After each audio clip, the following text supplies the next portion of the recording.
예, 저는 오전에 자료 요청을 했습니다. 서울중앙지검, 수원지검, 성남지청 장기 미제 사건.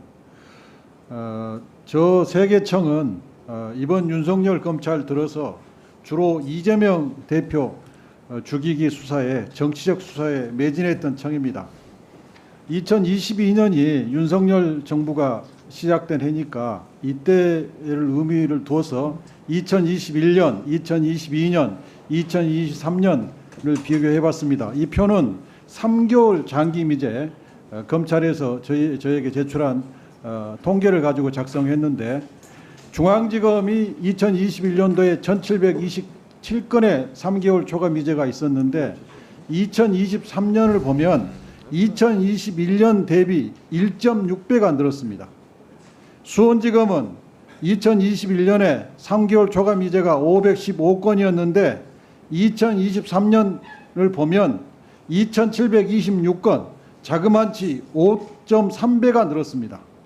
성남지청은 2021년도에 3개월 초과 미제가 70건밖에 불과했는데 2023년도에 851건으로 12.2배가 늘었습니다. 이 통계가 무엇을 의미합니까? 이 세 개청에서 정치적 사건 수사에 집중함으로써 민생 사건이 이렇게 많이 밀린 겁니다. 정치적 사건을 위해서 민생 사건 수사를 희생한 겁니다. 이로 인해서 사기꾼들은 활개를 쳤을 것이고, 증거는 인멸됐을 것이고, 고소인들은 피해 회복이 되지 않아서 고통에 고통을 당했을 것입니다. 이 책임을 누가 질 겁니까?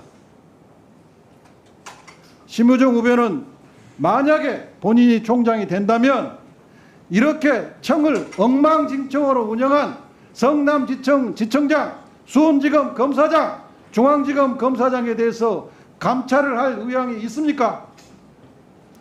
위원님, 저게 단순히 그 사건들 때문에 저렇게 된 것은 아니고 전국적으로 수사권 조정 이후에 장기 미제가 많이 늘었습니다. 물론 지금 위원님 말씀하신 대로 그런 수사의 영향도 있을 수는 있습니다. 근데 단 하나의 영향으로 볼 수는 없기 때문에 제가 감찰까지 할 사안은 아니라고 생각합니다. 여당 의원님들이 낸 통계표에 의하면 수사권 조정이라는 인해서 늘어난 퍼센트는 10몇 프로에 불과했어요. 12.2배. 이것은 정치적 수사 이외에는 설명이 안 됩니다. 후보자의 답변은 이 정도 듣고, 아까 신학님 사건을 가지고 대선의 공정성을 흔들었다고 하는데 적반하장도 유분수입니다. 여러분 잘 아실 거예요. 장영하 변호사가 이번에 성남에서 출마해서 떨어진 국민의힘 소속 인사인데, 이분이 박철민이라는 국제마피아 조폭과 연계해서 이재명 대표가 대선 때 20억을 받았느니 1억 몇천을 받았느니 하면서 돈다발을 들이내밀면서 기자회견까지 했습니다. 대선 결과가 0.73% 차이고 24만 7천 표입니다. 만약에 이 정치 공작이 없었으면 대선의 결과가 바뀌었을 것입니다. 제가 이 사건을 당의 위임에 따라서 맡아가지고 재정신청 이유서를 써내서 결국 장영하 변호사가 선거법 위반으로 기소가 됐습니다. 그런데 그 당시 경찰은 장영하 변호사를 구속하겠다고 영장을 청구했는데 검찰이 영장을 기각하고 더 나아가서 무혐의까지 해버렸습니다. 이 무혐의 사건이 법원의 재정신청 사건을 통해서 바로 잡혔으니까 망정이지, 안 그랬으면 장영하 변호사는 이 큰 죄를 저지르고도 재판도 안 받았을 겁니다.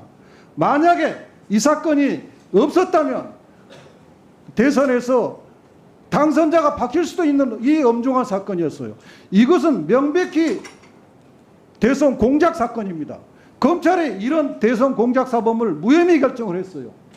이것을 두고도 검찰이 정치적 중립을 지키면서 바른 수사를 했다고 얘기할 수 있습니까? 이런 수사를 했기 때문에 검찰이 오늘날 국민으로부터 이 지경의 실망감을 주고 있는 겁니다. 이 사건에 대해서 후보자는 총장이 되면 감찰할 의향이 있습니까? 제가 그 사건 내용을 잘 모르기 때문에 지금 제가 말씀드리긴 어렵습니다. 네, 수고하셨습니다. 이경렬 참고인이 학교 수업 관계상 지금 이석을